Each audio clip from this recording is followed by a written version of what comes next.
네, 학점은행제 출신 인하대학교 편입 합격생이죠. 범스타입니다. 오늘은 여러분들께 편입 이야기를 좀 들려드릴까 하는데요. 편입 중에서도 바로 학사 편입입니다. 학사 편입은 여러분들이 어떤 식으로 준비를 해야 되며 대학교를 재학하거나 대학교를 휴학하거나 아니면 대학교를 자퇴했을 때 그런 케이스별로 여러분들께 준비 방법에 대해서 말씀드리는 영상이 될 것 같으니 지금부터 집중해서 들어주시기 바라겠습니다. 그리고 추가적으로 이제 대학교를 다니면서 학점은행제가 가능하냐 이 부분에 대해서도 되게 질문이 많았는데 오늘 이 부분까지도 제가 설명드리는 시간이 될 거니까 여러분들이 끝까지 집중해 주셔서 들어주셔야지 이런 식으로 학사 편입이 돌아가는구나 라고 이제 깨우칠 수 있을 거야. 지금부터 바로 알아보도록 할게요. 가시죠.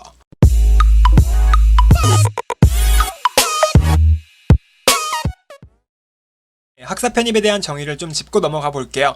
학사 편입도 일반 편입이랑 마찬가지로 타 대학교에 3학년도로 이제 전학을 가는 느낌이라 보시면 되는데요. 이때 중요한 거 뭐냐면은 학사 편입을 지원하는 경우는 두 가지가 있어요. 바로 첫 번째, 4년제 대학교를 졸업했을 때 이 경우에는 여러분들이 바로 학사 편입으로 지원을 하시면 되고요.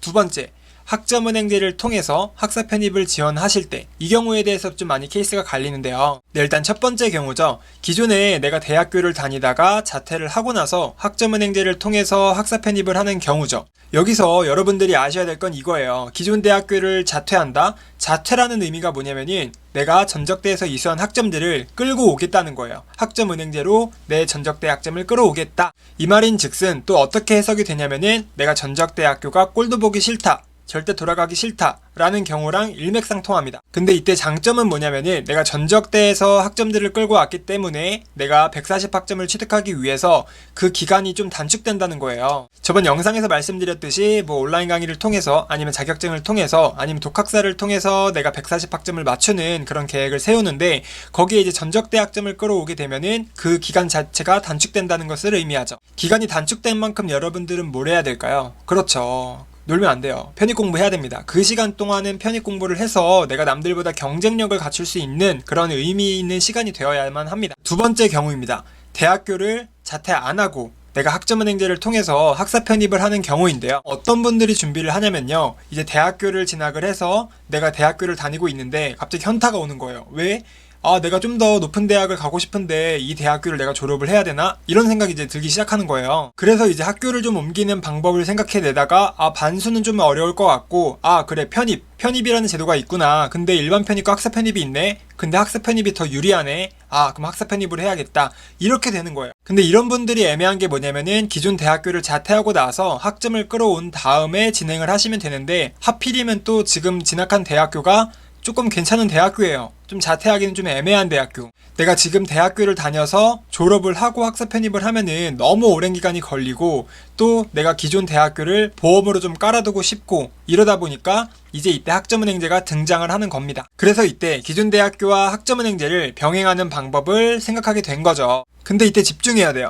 기존 대학교가 이제 정규 대학교인데 이 정규 대학교랑 바로 학점은행제랑 병행이 가능할까요? 이게 중요해요. 이 부분은 제가 말씀을 드렸었는데 정규 대학교는 고등교육법으로 들어가고요. 그 다음에 학점은행제는 평생교육법으로 들어가요. 그래서 둘의 학교가 겹치지 않습니다. 그러니까 이중학적이 걸리지 않는다는 소리예요.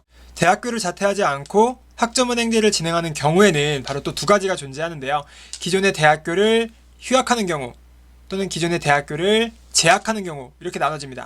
내가 기존 대학교에서 끌고 오는 학점은 없지만 그래도 휴학을 했기 때문에 내가 0학점부터 140학점까지 취득을 하면서 편입 공부할 시간은 그래도 확보가 됩니다. 반대로 기존 대학교를 다니면서 학점은행제까지 다니는 경우도 있긴 해요. 이 경우에는 정말 리스크를 최소화하기 위해서 내가 학교를 다님에 있어서 학기가 밀리기는 싫어요. 내가 졸업이 늦춰지는 건 싫어. 이런 경우에 사람들이 진행을 하는 건데 사실상 이거는 학점은행제로 편입하는 메리트가 아예 없죠. 그냥 편입하지 마세요.